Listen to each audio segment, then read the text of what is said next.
Bienvenidos a esta nueva clase. Tengan un cordial saludo de mi parte, les habla el profesor Alejandro. Espero se encuentren muy bien desde sus hogares, que se estén cuidando mucho, estén cuidando a sus familias. Me da gusto volverles a hablar otra vez desde un espacio virtual. Me gustaría saber cómo están, pero pues porque esto es un video, no voy a poder escuchar la respuesta a eso. Entonces espero que realmente estén bien, que no hayan salido tanto a la calle, que se estén lavando mucho las manos. Por ahora seguiremos manejando las clases de manera virtual.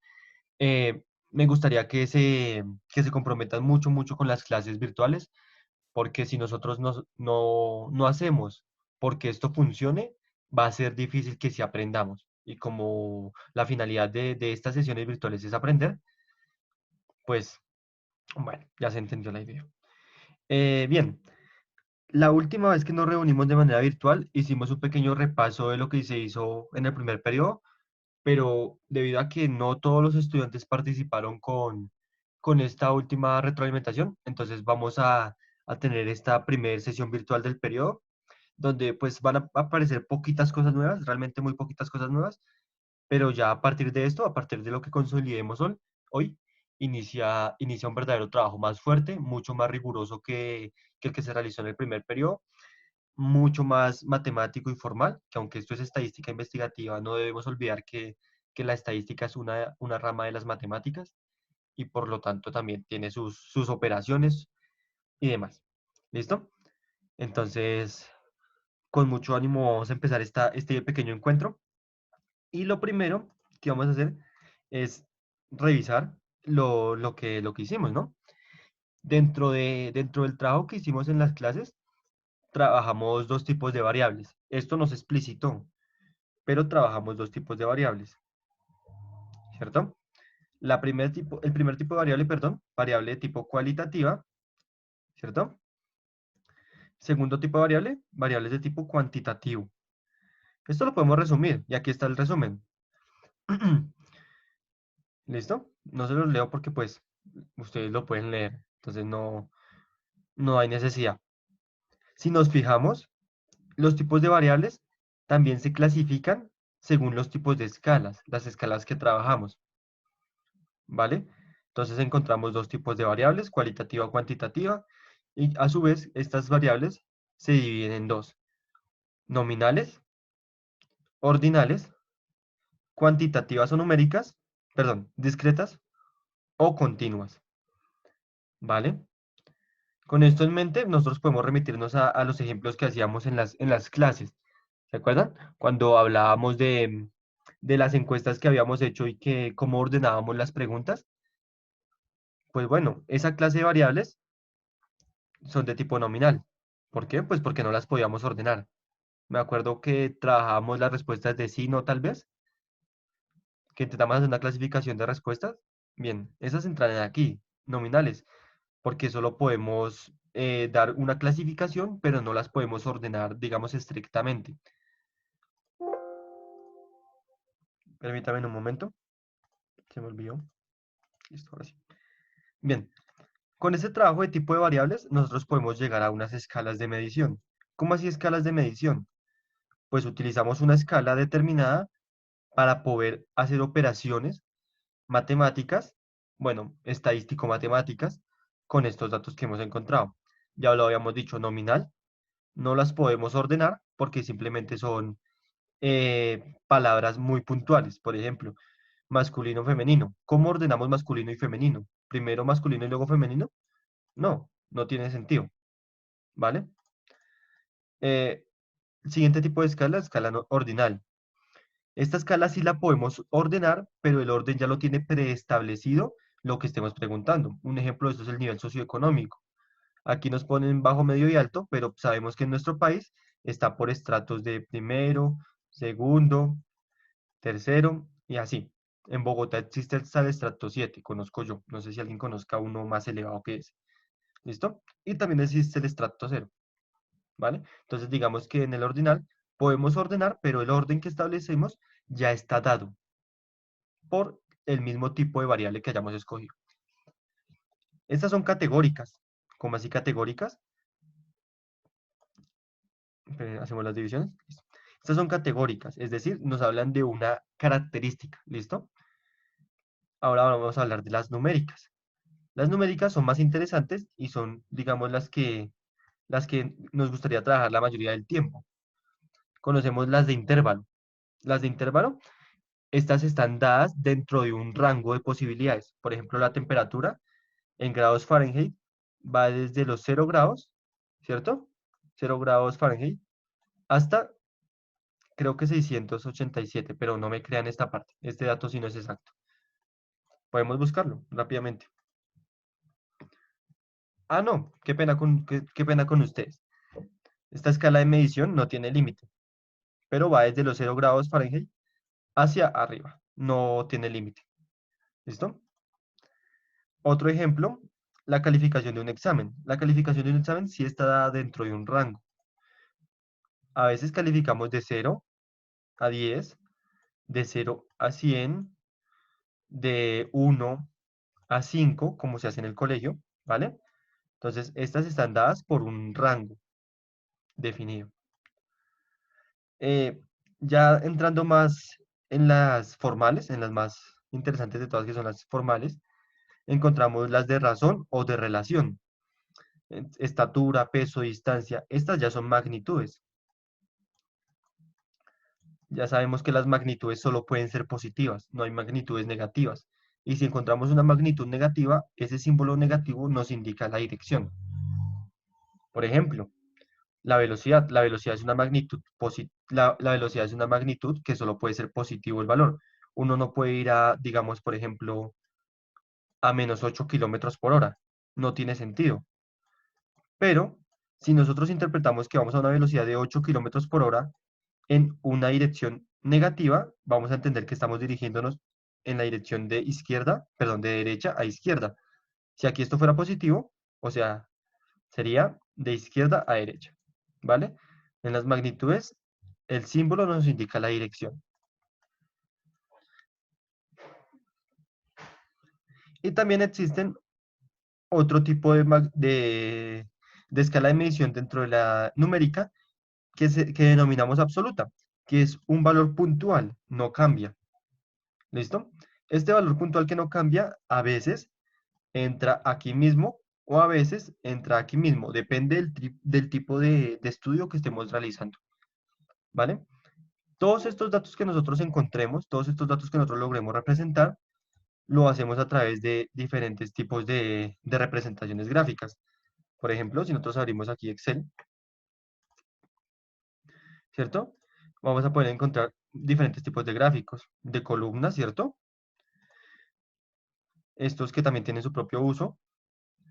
Vamos a encontrar de esta clase, bueno, creo que se entiende la idea que hay infinidad de tipos de gráficos, de líneas en 3 dimensiones, de áreas tridimensionales, que serían volúmenes, un histograma, ¿cierto? Los que son combinados, ¿ya? Tenemos infinidad de tipos de representaciones. Excel nos ofrece muchas. Entonces, esto simplemente es para darles un ejemplo. Dentro de las principales sistemas de representación que utilizamos nosotros en la clase, encontramos las representaciones de tipo circular o representaciones en forma de torta o diagramas circulares. También realizamos los diagramas de barras, ¿cierto? Diagramas de barras, diagramas de puntos. E incluso los estudiantes, o ustedes como estudiantes, lograron modelar. ¿Qué es modelar? Simplemente encontrar una manera de representar alguna información. Entonces ustedes modelaban con nuevas gráficas. Esto se hizo más que todo al principio de la clase. Para que esto tenga más sentido, vamos a mirar un trabajo así a manera de ejemplo de, de uno de sus compañeros. Este. Listo. Este trabajo, bueno, hace ciertas preguntas y estas preguntas, digamos, ¿de qué carácter son?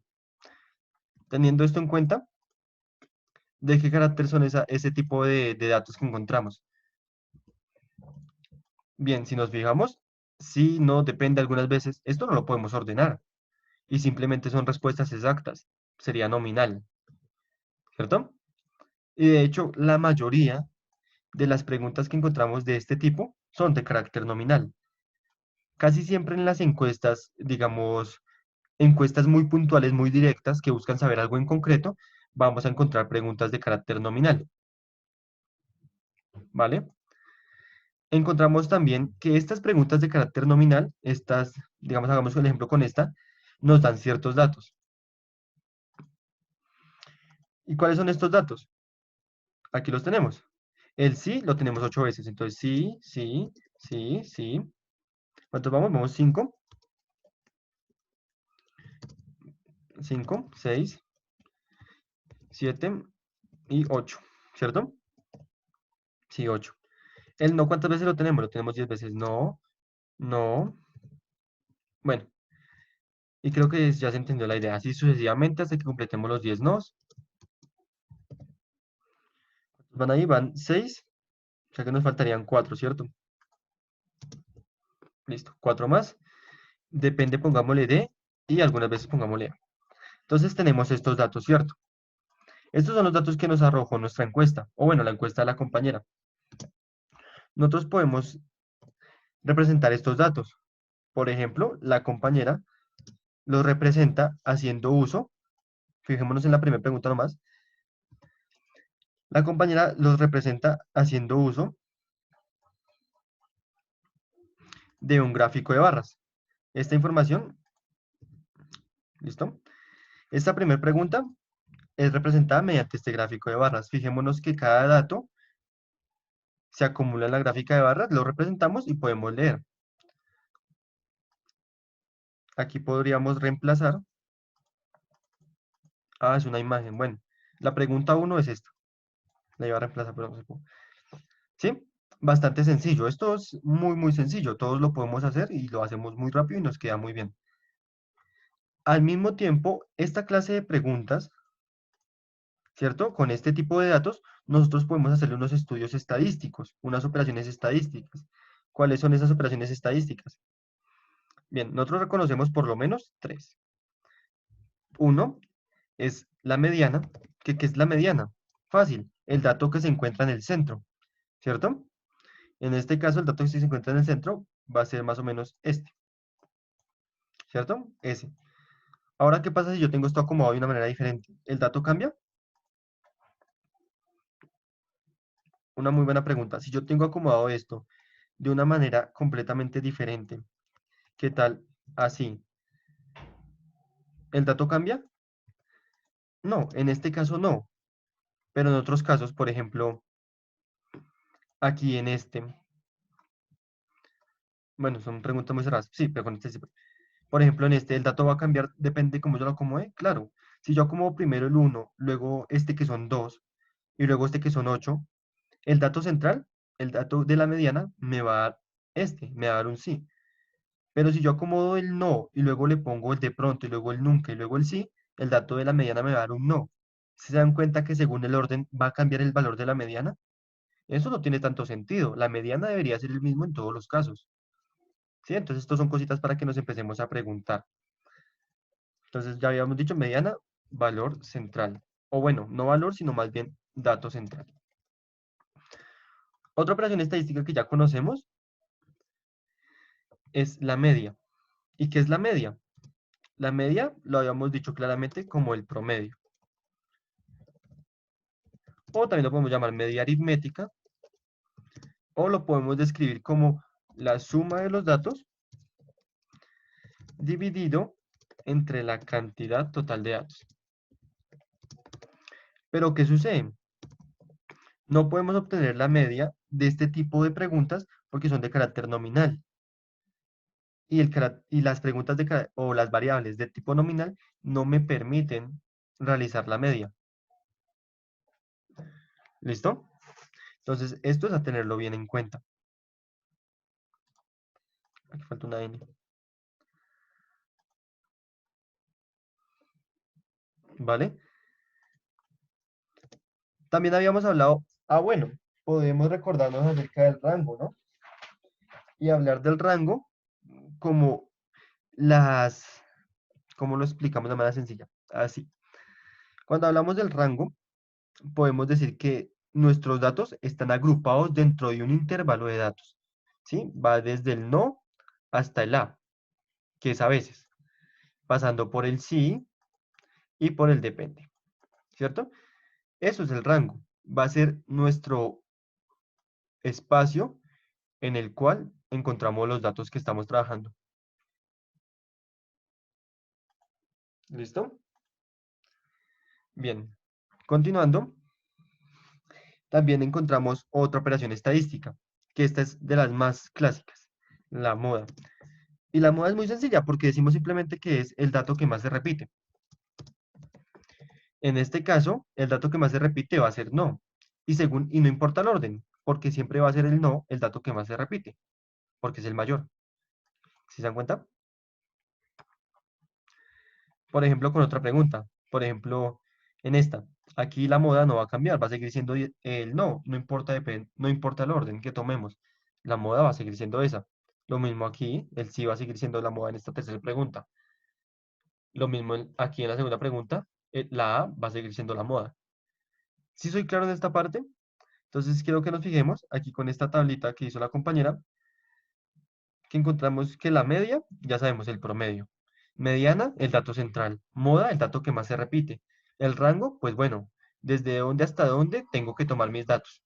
Esto es bastante sencillo, pero ya nos dimos cuenta que según el orden, hay cosas que cambian y hay cosas que se dificultan. Por ejemplo, no tiene tanto sentido decir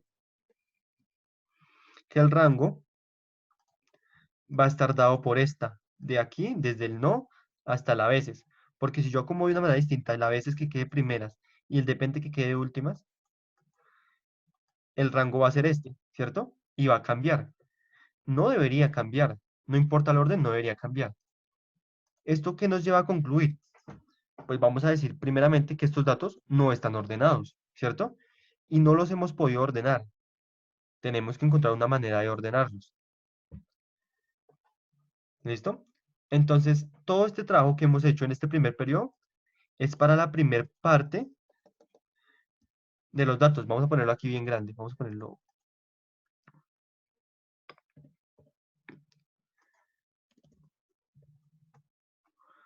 más grande. Todo este trabajo, vamos a decir que está realizado para datos que no están agrupados, ¿cierto? No están agrupados. Sí, están agrupados en el sentido en que cada pregunta tiene una cantidad de respuestas y ese va a ser el primer grupo. El primer grupo tiene 8 respuestas, sí. El segundo grupo tiene 10 respuestas, que es no, y así sucesivamente. Sin embargo, cuando yo escribo estos datos aquí de manera como yo quiera, porque nadie me está diciendo un orden para hacerlo, llego a que, a que este trabajo es con datos que no están agrupados. ¿Listo? Entonces, ¿cómo vamos a trabajar los datos que no están agrupados? Bueno, como los trabajamos todo este primer periodo y en esta pequeña introducción al segundo periodo. Pero entonces tenemos que ser capaces de trabajar de agrupar los datos, perdón. ¿Listo? ¿Cómo vamos a trabajar los datos agrupados? Bien, tenemos que inventarnos una manera para poder agrupar los datos. Y aquí es donde entran ustedes, porque como trabajo, aparte del que ya se va a dejar, que esa parte, tienen que pensar en una manera, idear una manera en agrupar estos datos y que funcione para cualquier tipo de dato. No podemos decir que para unos tipos de datos los vamos a agrupar primero de mayor a menor y con unas reglas y que para otros datos lo vamos a hacer de otra manera.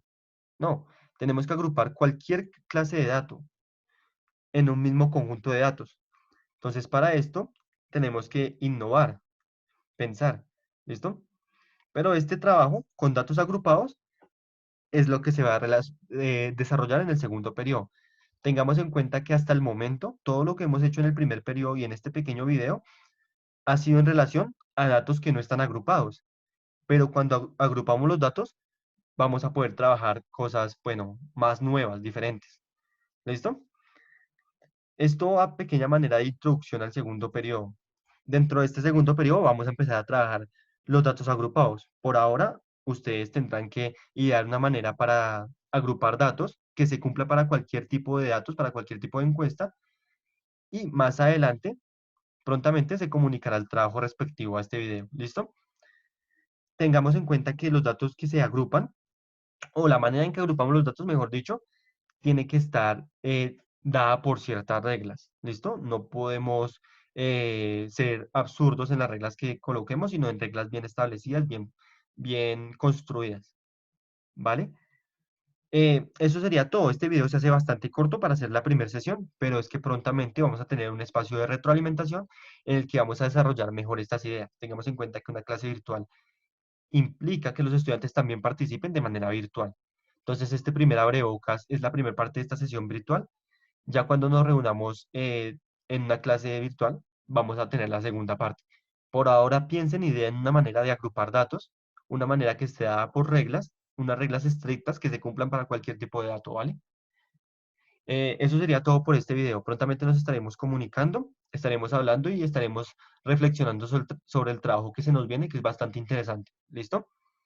Les deseo un feliz resto de semana, que estén muy bien y prontamente nos estaremos comunicando.